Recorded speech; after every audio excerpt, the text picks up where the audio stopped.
Jeremy, Dave here. Hope you're having an awesome day. So this week is going to be a super fun build. I'm collaborating with an amazing toy designer slash toy maker creator.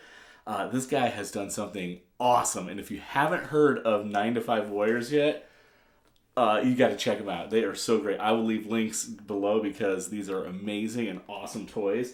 They're kind of a throwback to old 90s toys, and they're so great. I'll do a quick review of these after the intro here, but I met him at DesignerCon, and we were talking, and he was like, oh, you got to do some kind of collaboration. So we've kind of been bouncing back and forth, and I kind of decided on I want to try and make a vehicle for these little chip guys. So come on, let's do it.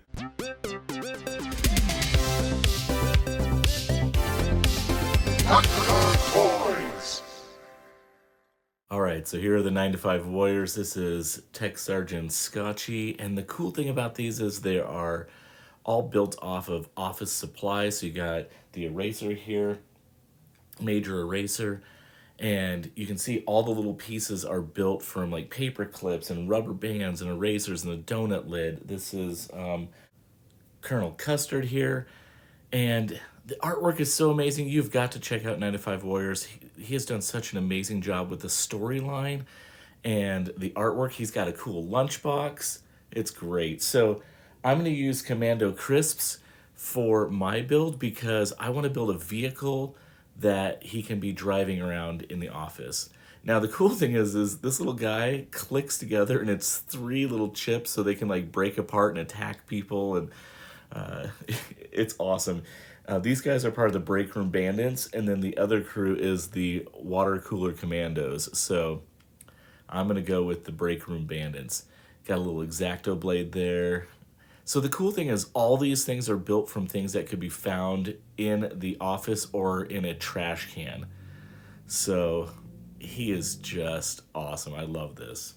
So to build my vehicle, I'm going to use a Pringles can. It seemed like that would be the right thing to do, but got to do a little taste test here.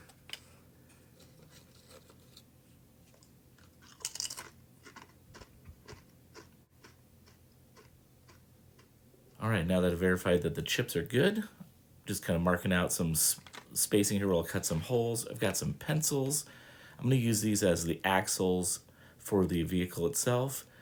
Made a little template on my computer so I could actually sketch out some different ideas because I'm going to make a custom label for this.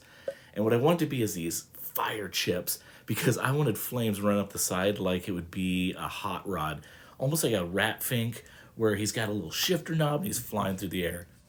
So here we've got my first printout, and I was noticing it was a little bit flat and it didn't look like an actual true chip that you'd buy at the store. So added some peppers, a little bit of additional work of the flames on the side there, and here I am just kind of finishing that up. I got a little bit more work to do on the right hand side of the flames, but that's going to work out quite a bit nicer, I think. Now I'm trimming this thing out, and I want to take this piece and actually kind of just do a dry fit on there just to make sure that everything's going to wrap and lines up nicely, and in the end looks like a true chip container. So that's kind of what I'm doing here, just dry fitting it and seeing how it looks. I think these flames running down the side are just perfect for that hot rod look. Cutting out the little hole there for the driver's seat. And now what I'm doing is just kind of dry fitting him, and I want to make sure that he fits in there and looks proper. Sanding that down just to get that hole a little bit cleaner. Spray mounted the back of my label there, and then I'm just going to carefully line that up and wrap it around. Now I cut like a little X through the middle there, and I was able to just fold the paper and wrap it underneath, and it gave the edge a really nice clean look and feel, so that worked out pretty nice for me. I did glue it down just so it would stay a little bit cleaner. Just dry fitting them again, just to double check.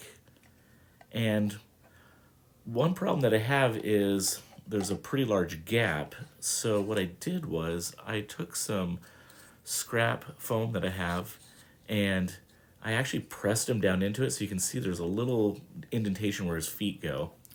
And it's a little too tall because he's sticking out a little high. I want him to drop down just a little tiny bit more. So I actually cut out these little feet holes for him. And it actually worked out really nice for me because now his feet nestle down into it, and it actually helps hold him in place without him flopping around. So I really like the positioning of this.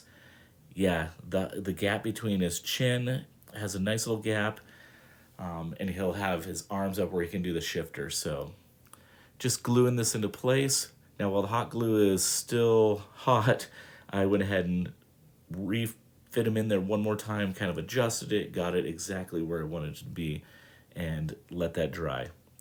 Now for the wheels, I'm using drink lids because you would find those in the trash can, maybe in a break room. And this pencil is going to be the axle like I mentioned earlier. I kind of went back and forth of what I was going to do with the pencil. If I was going to do like a sharpened tip or a cutoff tip. I ended up doing a sharpened tip and a broken tip. I did measure out the distance where the axle was going to be, and really all I did was these two pencils here, and I sketched a line, flipped it, sketched a line, so everything was nice and even and parallel. I have no clue how it actually worked, but it did. So I drilled a small hole, and then I'm actually using the pencil to just kind of cram it through. Then I used my calipers, measured the gap, duplicated on the other side, and then took a step drill bit, and you can see I have a little piece of tape there, so I knew where to stop, and I did a really nice tight fit, so I didn't have to glue anything here. It just kind of pressure fit together.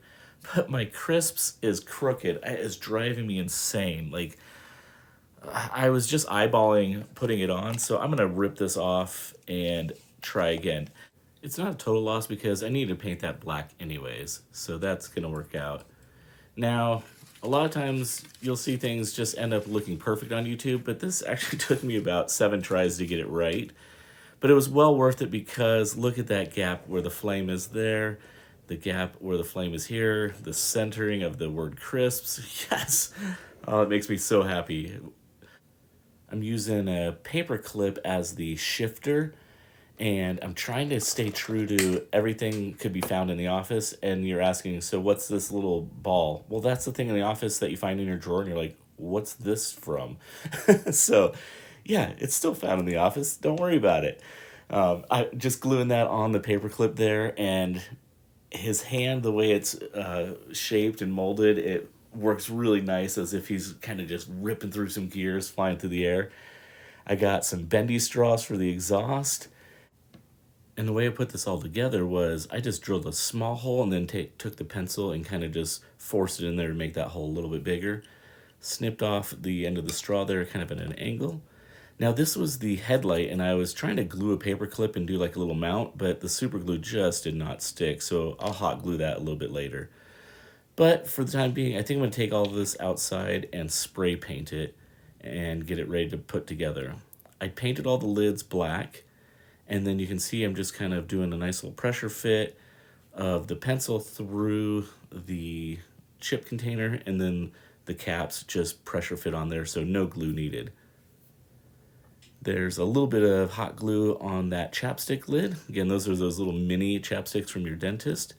And then the little bendy straws, painted those chrome. I think they look really great.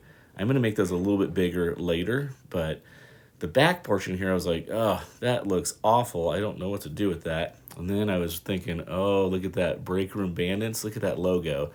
So I just went into Illustrator and rebuilt that logo as it was the lid that seals the chips before you buy them. Now, the original one is silver on the back, so I did take it outside, spray paint that silver.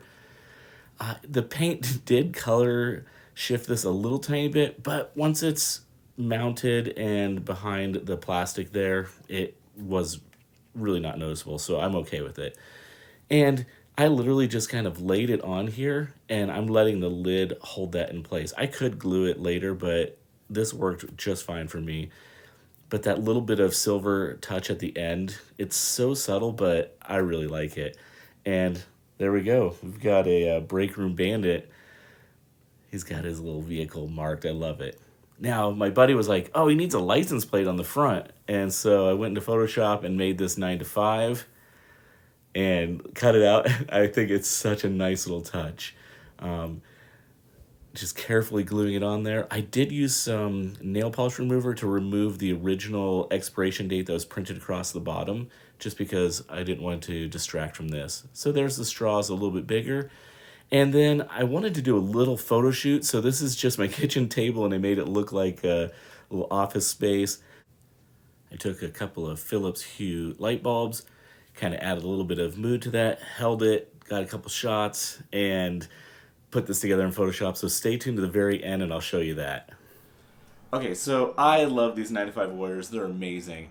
And it really brings back that nostalgia of when I was a kid in the 80s and early 90s. And just making stuff from around the house. Like, I've said this before, we never had a ton of money growing up, but we would make stuff out of milk cartons. We would make stuff out of old cereal boxes. And this kind of has that really strong vibe of go out and make something awesome just with simple things that you have around the house. And yeah, this was really fun to build. So let's do some turnaround shots of this thing, and also wait till the very end because I want to show my Photoshop piece that I did and kind of just jumping through the air and got some photos of that. So hey, as always, it's a great day to be a toy nerd. Have a great one.